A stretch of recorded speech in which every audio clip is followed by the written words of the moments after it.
도널드 트럼프 미국 대통령이 임기를 9일 남겨놓고 의회의 탄핵 심판을 받게 됐습니다. 미국 민주당이 의회 난입 사태와 관련해 트럼프 대통령의 내란 선동 책임을 주장하며 탄핵 소추안을 발의했습니다. 국제부 조수영 기자와 함께 자세한 얘기 나눠보겠습니다. 어서 오세요. 어서 오세요. 안녕하세요. 예, 트럼프 대통령의 임기가 얼마 남지도 않았는데 정치적 운명의 기로에 직면한 상태지요? 네, 그렇습니다. 미국 민주당이 하원에서 트럼프 대통령의 탄핵 소추안을 공식적으로 발의했습니다. 예. 탄핵 근거로는 지난 6일 의회 난입 사태와 관련해 트럼프 대통령이 내란을 선동했다는 혐의가 적시됐습니다.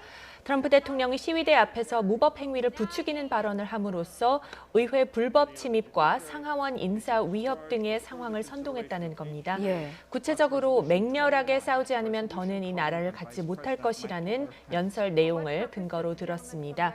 아울러 트럼프 대통령이 국가 안보와 민주주의에 위협이 되므로 자리에서 물러나게 하고 향후 공직을 맡지 못하게 해야 한다고 적시돼 있습니다. 예.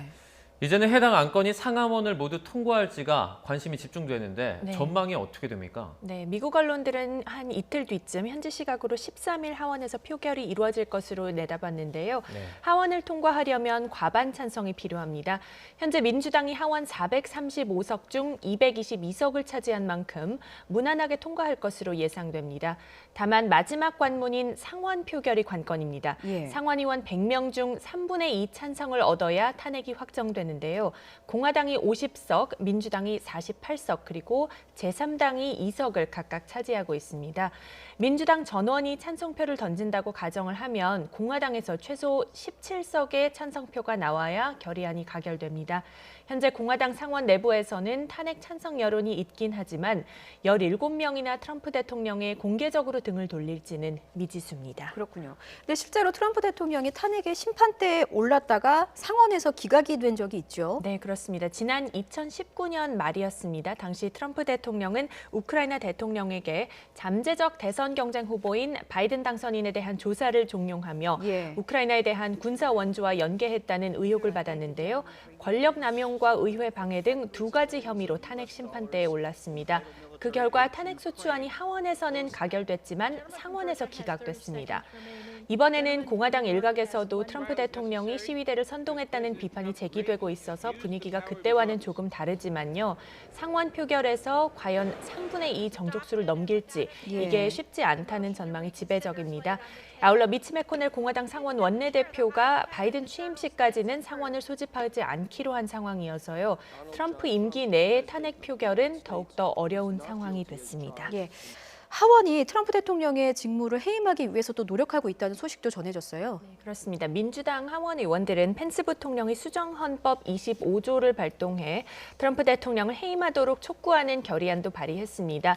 수정헌법 25조는 대통령이 직무를 수행할 수 없다고 판단할 경우 부통령과 내각 과반 찬성으로 대통령을 직무에서 배제한 뒤 부통령이 대행하도록 하는 규정입니다. 예. 대통령이 이를 거부하면 상하원이 각각 3분의 2 이상 찬성으로 해임을 강제할 수 있습니다.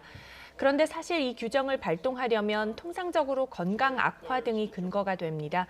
때문에 펜스 부통령은 부정적인 입장인 것으로 알려졌고 공화당 역시 반대 기류가 큰 상황인데요. 예. 이 결의안은 현지 시각 12일 본회의 투표에 붙여질 것으로 보입니다. 민주당 낸시 펠로시 하원의장은 25조 발동 결의안이 통과되면 펜스 부통령이 24시간 내에 응답해야 한다고 요구했습니다.